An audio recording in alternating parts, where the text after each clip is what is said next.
Lanjut. Bismillahirrahmanirrahim. Assalamualaikum warahmatullahi wabarakatuh. Selamat sore teman-teman semuanya. Terima kasih kehadiran pada sore hari ini.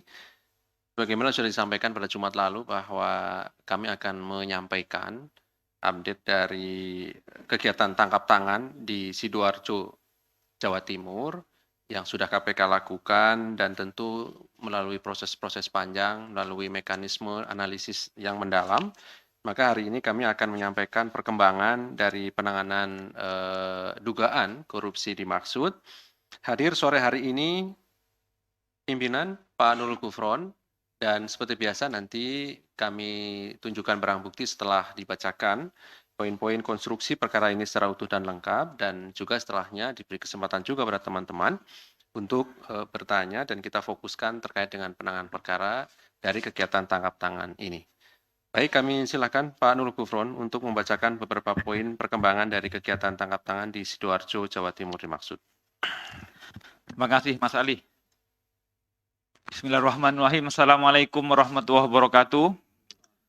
Pada segenap media dan masyarakat Indonesia, pada hari ini KPK akan menyampaikan konferensi pers berkaitan dengan pengumuman dan penahanan tersangka kegiatan tangkap tangan terkait dugaan tindak pidana korupsi berupa pemotongan dan penerimaan uang kepada pegawai negeri di lingkungan Badan Pelayanan Pajak Daerah atau BPPD Kabupaten Sidoarjo. Hari ini, Senin tanggal 29 Januari 2024, kami akan menyampaikan perkembangan informasi dari kegiatan tangkap tangan dugaan tindak pidana korupsi berupa pemotongan dan penerimaan uang kepada pegawai negeri di lingkungan Badan Pelayanan Pajak Daerah BPPD Kabupaten Sidoarjo sebagaimana sesuai dengan ketentuan pasal 12F Undang-Undang Tindak Pidana Korupsi. Kegiatan tangkap tangan ini dilaksanakan pada hari Kamis, tanggal 25 Januari 2024, bertempat di wilayah Kabupaten Sidoarjo, di mana tim KPK pada saat tangkap tangan tersebut mengamankan 11 orang, terdiri dari Saudara SW, Kasubag Umum BPBD Pemkab Sidoarjo, 2 Saudara AS, suami SW, Kabag Pembangunan Setda Pemkab Sidoarjo, 3 Saudara RF, swasta, kakak ipar Bupati Sidoarjo, 4 ARS, asisten pribadi Bupati Sidoarjo, 5 RNT, bendahara BPBD Kabupaten Sidoarjo, 6 SNA, bendahara BPBD Pemkab Sidoarjo, 7 UL, pimpinan cabang Bank Jatim, 8 HS, bendahara BPPD Pemkab Sidoarjo, 9 RF, fungsional BPPD Pemkab Sidoarjo, TL, Kepala BPPD Pemkab Sidoarjo, dan ke-11 NR, anak dari SW. Kronologis tangkap tangan, berdasarkan laporan dan informasi dari masyarakat terkait dugaan korupsi oleh penyelenggara negara atau yang mewakilinya berupa pemotongan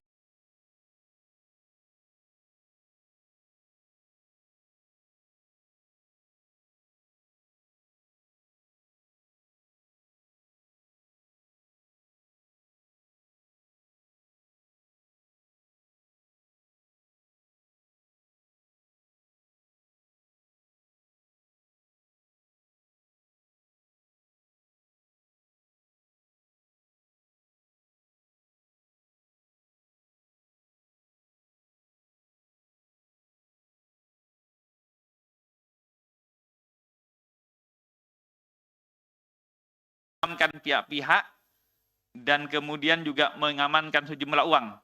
Dalam kegiatan ini, dalam dugaan tidak pidana korupsi ini, yaitu pemotongan dan penerimaan uang sejumlah di tahun 2023 ini terkumpul sejumlah 2,7 miliar.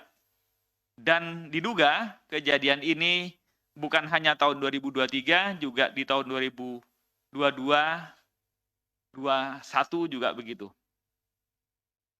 Pada tangkap tangan ini yang diamankan sekitar 69 juta dari 2,7 ini yang cash 69,9 juta.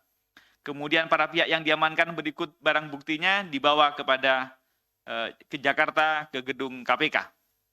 Atas laporan dan pengaduan masyarakat tersebut, maka KPK kemudian melakukan tindakan proses-proses penyidikan sebagaimana Anda telah ketahui bersama. Konstruksi perkara diduga telah terjadi dugaan pemotongan hak dari jasa pungut dari pegawai-pegawai BPBD, diantaranya yaitu mereka memiliki fungsi dan tugas melakukan pemungutan pajak daerah dan juga retribusi. Khusus di tahun 2023, diperoleh besaran pendapatan pajak sebesar 1,3 triliun. Atas perolehan tersebut, maka setiap ASN yang bertugas melakukan pemungutan pajak dan retribusi daerah berhak mendapatkan dana insentif atau jasa pungut pajak. SW selaku Kasubag Umum dan Kepegawaian BPBD sekaligus bendahara secara sepihak melakukan pemotongan dana insentif dari para ASN tersebut. Pemotongan dan penerimaan dari dana insentif dimaksud diantaranya kebutuhan untuk Kepala BPBD dan untuk Bupati Sidoarjo. Permintaan pemotongan dana insentif ini disampaikan secara lisan oleh SW pada para ASN di beberapa kesempatan dan adanya larangan untuk tidak membahas potongan dimaksud melalui alat komunikasi, diantaranya melalui percakapan WhatsApp. Jadi ada larangan untuk kemudian membahas, hanya disampaikan kewajibannya, tapi tak boleh dibahas. Begitu. Besaran potongan yang ditentukan kepada para ASN dari dana insentif jasa pungut pajak tersebut berkisar antara 10% sampai 30%, sesuai dengan besaran insentif yang diterima. Penyerahan uang dilakukan secara tunai yang dikoordinir oleh setiap bendahara yang telah ditunjuk yang berada di 3 bidang pajak daerah dan bagian sekretariat. Khusus di tahun 2023, SW mengumpulkan potongan atau pungutan dari insentif pajak yang mestinya merupakan hak para ASN di BPBD senilai 2,7 miliar di tahun 2023. Dugaan pemotongan ini sudah terjadi sejak tahun 2021 dan juga dari sebelum-sebelumnya. Kami masih akan mendalami lebih lanjut ya. Sebagai bukti yang kami amankan pada saat uang cash yang diserahkan dan kemudian kami amankan yaitu sebesar 69,9 juta yang diterima saudara SW akan dijadikan pintu masuk untuk penelusuran lebih lanjut kepada penggunaan dana tersebut yang lainnya. Kebutuhan proses penyidikan, tim penyidik menahan tersangka SW untuk 20 hari pertama, terhitung mulai tanggal 26 Januari 2024 sampai dengan 14 Februari 2024 di rutan KPK. Tersangka SW disangkakan melanggar Pasal 21 huruf F, Pasal 12 huruf F Undang-Undang 3199 Jungto 20/2001 tentang perubahan atas Undang-Undang 3199 tentang pemberantasan tindak pidana korupsi. Pihak-pihak yang lain masih kami terus kembangkan. Tentu sekali lagi ini adalah pintu masuk untuk kami menyelidiki dan menyidik dalam perkara tindak pidana korupsi yang lain termasuk pihak-pihaknya.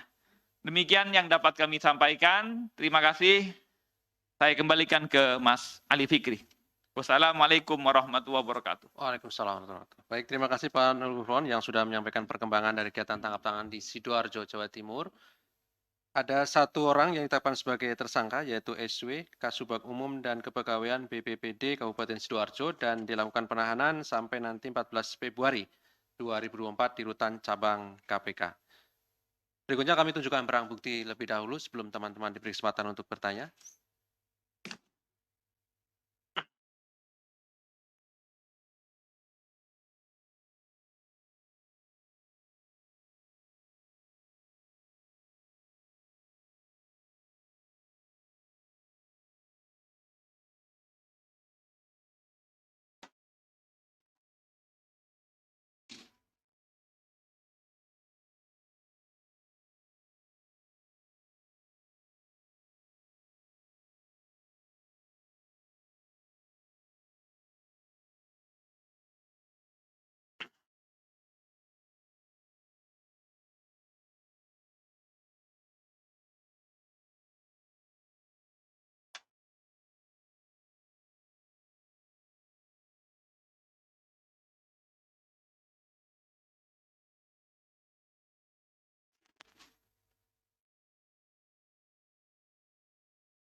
Oke, cukup ya.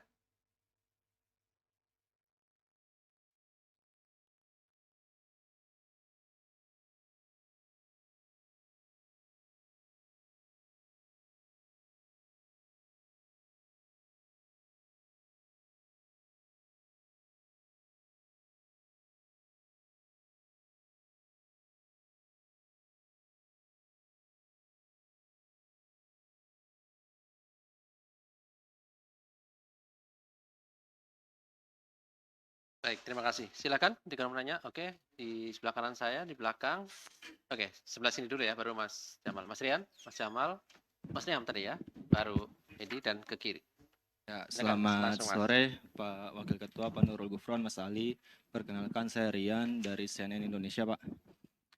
Ini Pak. Ya. Ya. Mau bertanya Pak, apakah dalam waktu 3 hari itu, kan dari Jumat nih penangkapannya, Ya. belum cukup waktu untuk setidaknya lah memeriksa Bupati Sidoarjo? Karena saya masih percaya korupsi itu nggak sendiri lah, pasti rame-rame gitu. Apalagi disebut tadi korupsi sejak tahun 2021 ya. Sama motif dia ini apa sih Pak? Berani banget gitu loh untuk melakukan korupsi dari 2021. Nggak mungkin lah dari ada perintah atasannya. Soalnya jabatan dia cuma Kasuba kan. Ya itu aja sih. Terima Oke, kasih. makasih Mas. Berikutnya Mas Jamal, nanti ke belakangnya Mas ya. Terima kasih Pak Ali, Pak Gufron. Izin saya Jamal dari Remol. Ada beberapa pertanyaan nih Pak. Yang pertama, apa benar dalam forum ekspos pimpinan itu berjalan alot Pak? Dan apa berjalan alot? Berjalan alot. Dalam forum ekspos pimpinan itu berjalannya alot gitu Pak. Dan apa benar sempat diusulkan akan dilimpahkan ke APH lain? Itu kenapa dan apa alasannya Pak ya? Lalu yang kedua tadi kan disebutkan BB-nya itu 69,9 juta dari nilai korupsinya itu kan 2,7 M. Nah, bukankah totalnya sebenarnya itu ada 8 miliar Pak? Itu apakah nanti untuk Bupati Sidoarjo-nya atau seperti apa? Lalu yang ketiga tadi di dalam konstruksi perkara Pak Gufron menyebutkan ada uang itu untuk kebutuhan Bupati Sidoarjo dan Kepala BPBD. Nah, itu kapan KPK berencana memanggil Bupati Sidoarjo dan Kepala BPBD itu tersebut Pak? Karena kan ini kan cuma hanya satu tersangka ya Pak. Apakah nanti Bupati dan Kepala BPBD itu jadi tersangka juga gitu Pak? Karena kan diduga ada aliran dana tersebut sekitar 8 miliar itu. Karena kasihan juga Bu Siskawati ini hanya sendirian gitu. Yang cukup, terima kasih. Oke, makasih. Mas Niam. Ya, sore Pak, saya Niam dari kompas.com. Izin menanyakan kan nambahin dikit sih. Pak Alek kan tadi udah menyatakan bahwa pimpinan memerintahkan gitu ya untuk segera memanggil Bupati Sidoarjo gitu. Nah, perintah itu baru disampaikan kapan sih Pak untuk memanggil dan memeriksa Bupati Sidoarjo ini? Soalnya kan ada isu juga ya tadi isunya tadi katanya apa eksposnya alot terus dua malah ada isu bupati ini mau diloloskan kayak gitu oleh pihak-pihak tertentu di KPK. Nah, di sisi lain ada informasi juga bahwa pasca OTT kemarin ada PH yang mendatangi bupati ini dan kemudian memintanya untuk memberikan dukungan ke salah satu paslon tertentu, mengalihkan dukungan kayak gitu. Ya dengan salah satu imbalan ya mungkin lolos kayak gitu ya. Nah, apakah emang benar kayak gitu? Emang ada usulan di dalam tubuh KPK dalam ekspos itu untuk melepaskan Bupati Sidoarjo ini atau menunda apa sih nyenggol Bupati Sidoarjo ini dalam beberapa hari terakhir kayak gitu. Semisal ada kayak gitu ya mungkin gimana ya? Ya publik susah untuk tidak berpikir bahwa orang seperti maaf Pak Firly Bahuri ya di KPK ternyata masih banyak kayak gitu. Ya. Mungkin itu sih. Terima kasih. Oke, Mas Ilham, terima kasih. Dani tadi? Enggak. Oh, Mas Hedi. Selamat sore, Ya. Pak NG, Pak Ali. Saya Hedi dari Kumparan. Ini mau bertanya aja sebenarnya yang kemarin itu kenapa kemudian sampai 3 hari kemudian diumumkan apa tersangkanya begitu kan biasanya 1 kali 24 jam udah diumumin, Oke. entah itu akhir pekan atau apa biasanya tetap diumumkan begitu. Ya. Sama ini lagi-lagi saya nggak menganggap bahwa korupsi bagi orang-orang kecil itu tidak perlu ditindak, tapi bagaimana ya?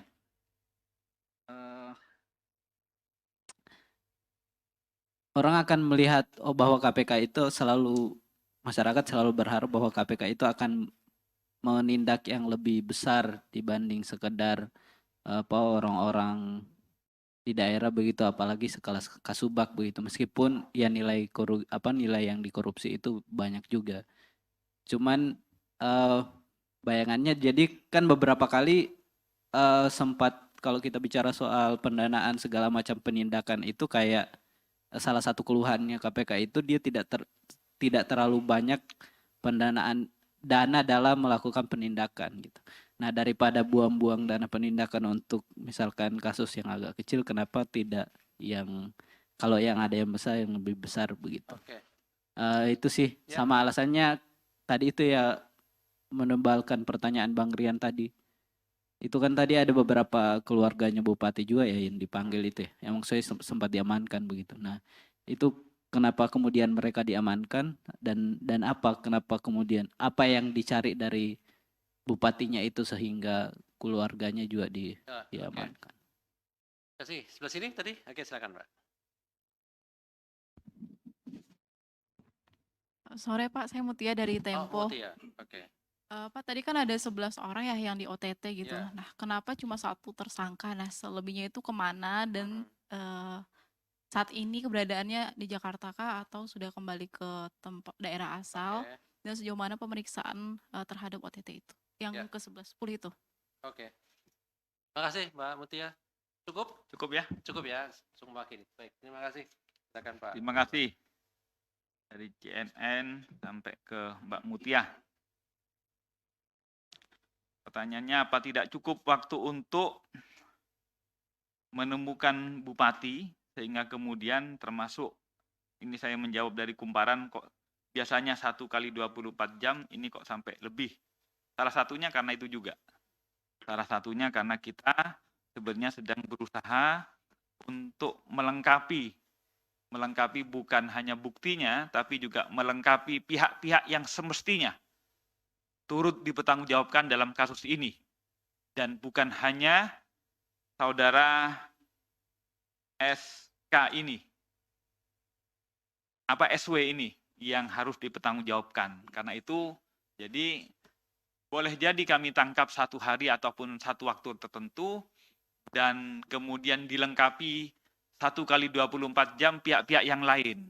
Tapi banyak juga kasus-kasus yang lain ya, yang kemudian tersangkanya itu baru kemudian dapat kami kumpulkan secara lebih lengkap beberapa waktu yang lain. Jadi kami kemarin masih menunggu berharap menemukan pihak-pihak lain tersebut itu dalam tempo yang tidak lebih dari 1 kali 24 jam. Sehingga harapannya pada saat ekspos seperti ini pihak-pihaknya lebih lengkap.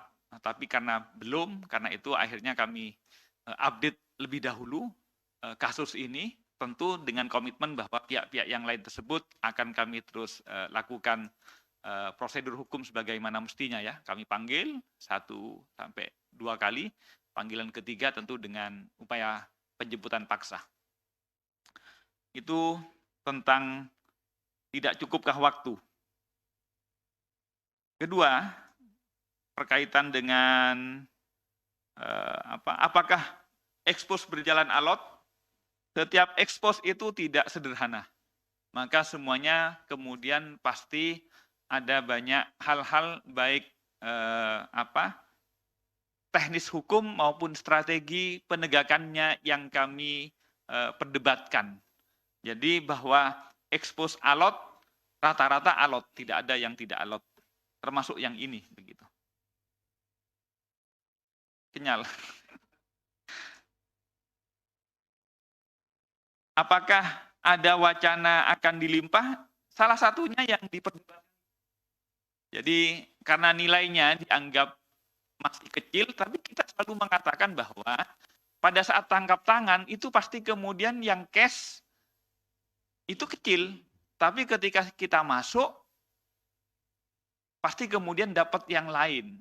Jadi yang kita, misalnya ini ya tahun 2023 yang terkumpul 2,7. 2,7 itu kan akumulasi ya. 3 bulanan. Mungkin bulan-bulan yang sebelumnya sudah terbelanjakan. Nah, yang kami amankan yang pada periode yang terakhir, triwulan terakhir di bulan Desember kemarin, yang kemudian dikumpulkan dan kami tangkap pada bulan Januari. Duitnya tinggal sebegitu karena yang lain sudah dibelanjakan, termasuk sebagaimana kami sampaikan bahwa sesungguhnya praktek seperti ini, pemotongan dari dana insentif pajak yang mestinya merupakan hak pegawai, itu sudah kami dapatkan data dan informasinya sejak tahun 2021. Apakah mungkin juga sebelumnya, nanti kami masih akan dalami ya. Itu pertama.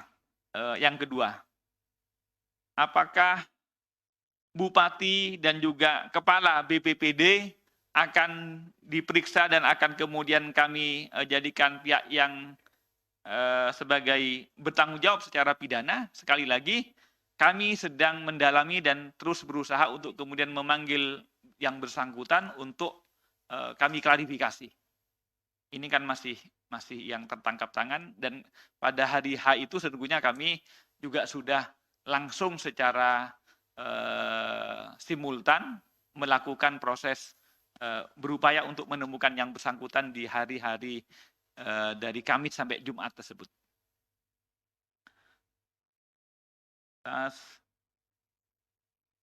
Apakah Bupati tidak diperiksa? Tadi sudah dijelaskan ya.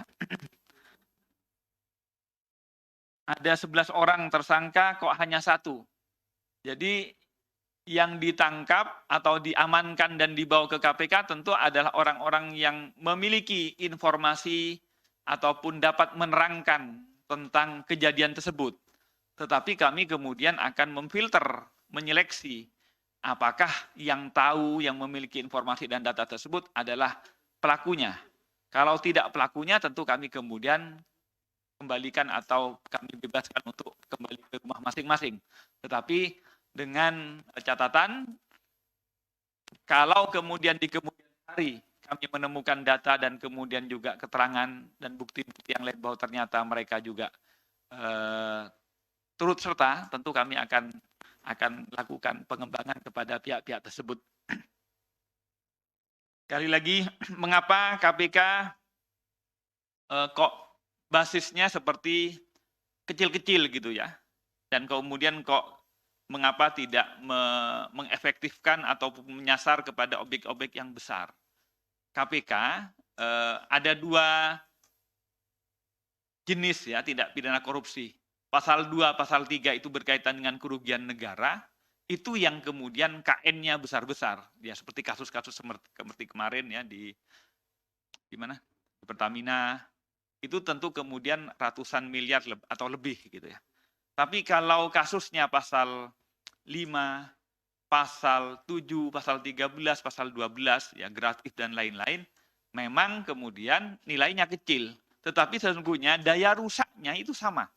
Karena korupsi itu menyasar dua kepentingan negara, yaitu keuangan negara dan kewenangan publik.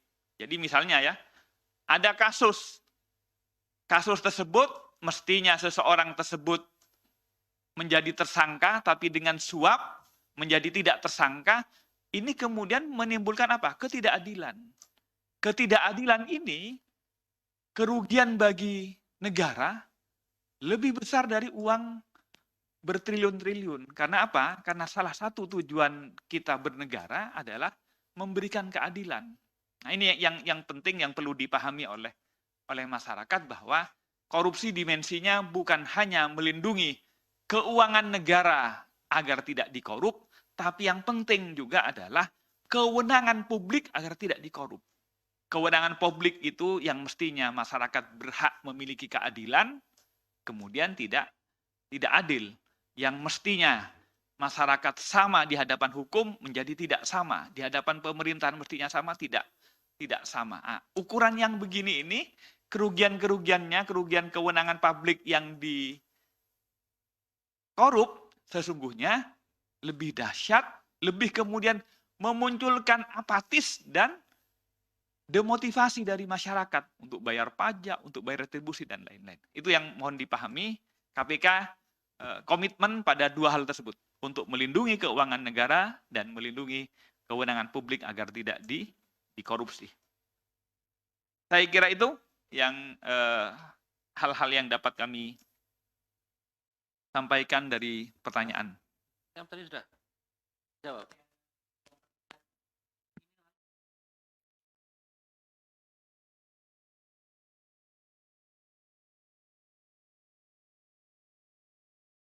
Ya kan ini prosesnya tangkap tangan.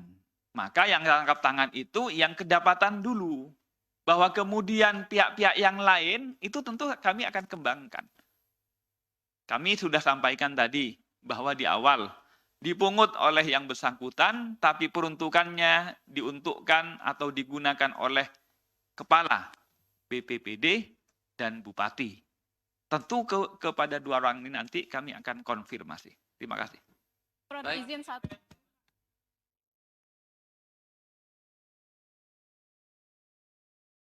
Ya, hari Kamis Jumat itu mencari. Ya.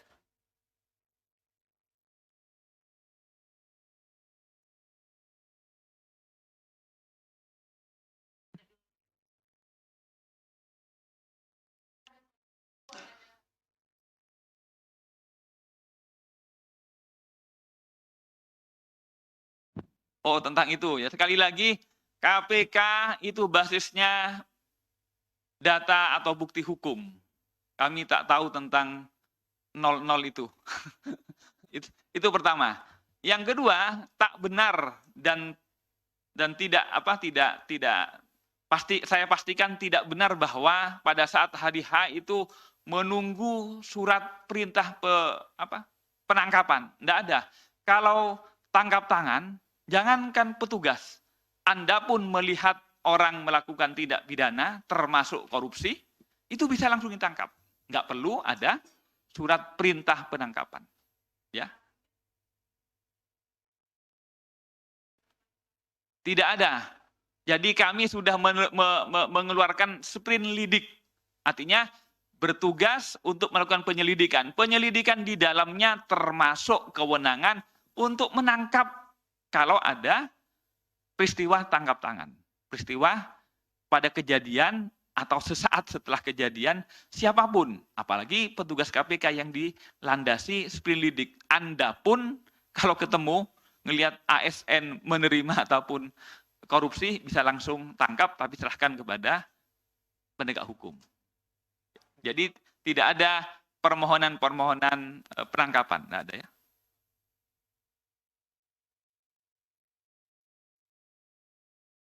Meloloskan. Ya kalau isunya saya tidak bisa tidak tahu tentang isunya apa. Yang pasti yang jelas sejak hari ekspos pertama hari Jumat semua semua forum itu menyepakati. Nah, mohon maaf saya posisi tidak di kantor, saya hanya by Zoom, by phone ya. Termasuk tadi. Tadi juga semuanya kemudian menyepakati, tidak ada yang mengatakan, tentu usulan-usulan macam-macam, Mas. Usulan bahwa dilimpah iya, bahwa kemudian ya strategi-strategi semuanya dibahas ya. Tapi kemudian keputusannya pimpinan pada saat tadi semuanya menyepakati untuk ditindaklanjuti oleh KPK sendiri. Oke, saya kira ya. Ya.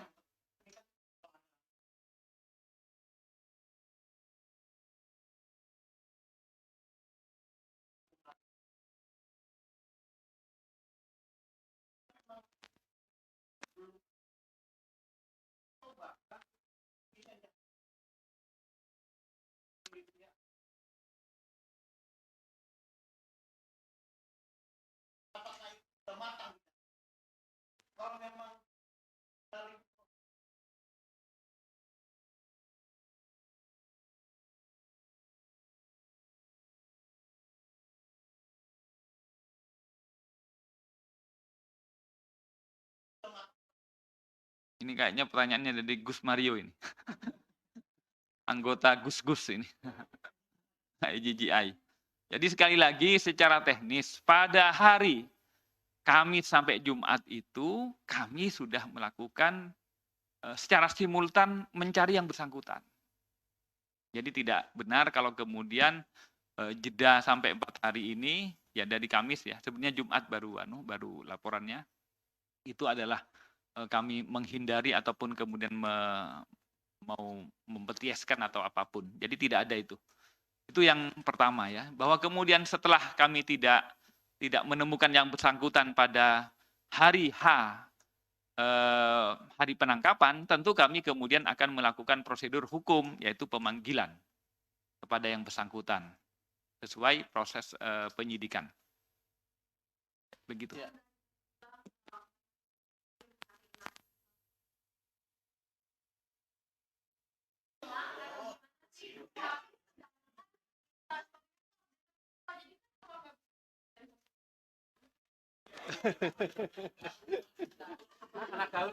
Anak gaul.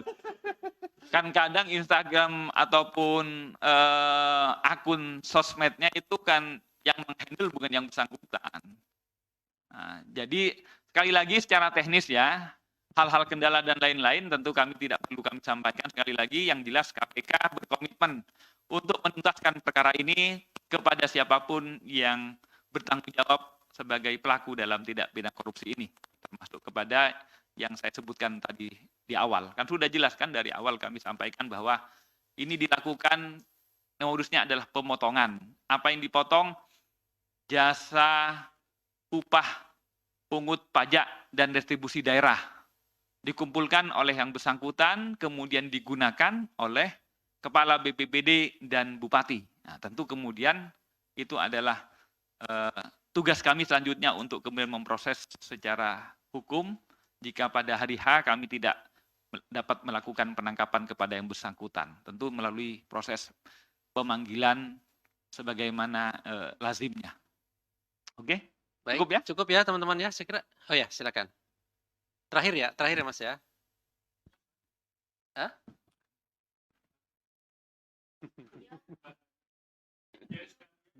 Izin Pak, saya Zaki dari Tempo Pak, mau tanya juga, itu selama ini pelaku bagaimana sih cara menampung uangnya dan di mana saja?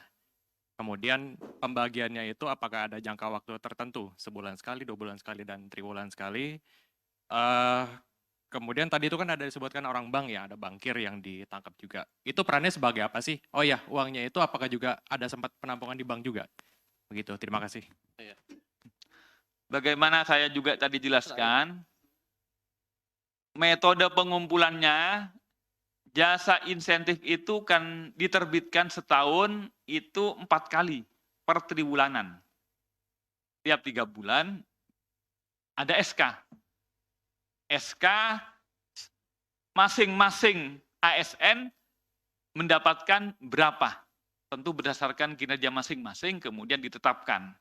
SK tersebut terbit. SK Bupati tentang setiap person dan berapa haknya. Kemudian setelah haknya itu disampaikan kepada masing-masing, dikabari bahwa kalian harus menyetorkan. Menyetorkan berapa? Saya tadi jelaskan juga 10-30%. Kepada siapa? Kepada orang-orang tertentu. Ada pengepul. Di luar ini. Dari orang ini baru kemudian kembali ke yang bersangkutan. Yang belakang saya ini. Nah, begitu. Dari itu kemudian penggunaannya didrive oleh Kepala BPBD.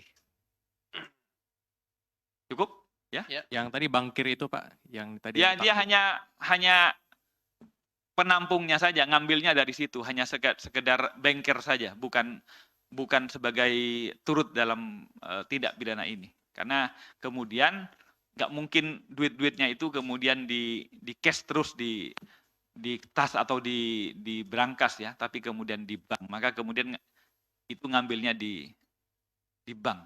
Maka kami ambil banknya hanya untuk menerangkan. Ya.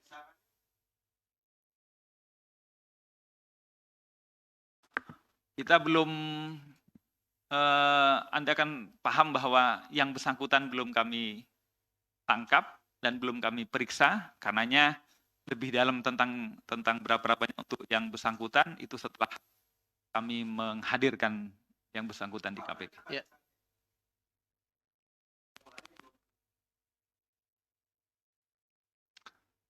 Sekali lagi ini tentang prosedur hukum saja, ya, tentang prosedur hukum saja. Yang harus kami penuhi supaya tidak menimbulkan ya konsekuensi hukum yang bisa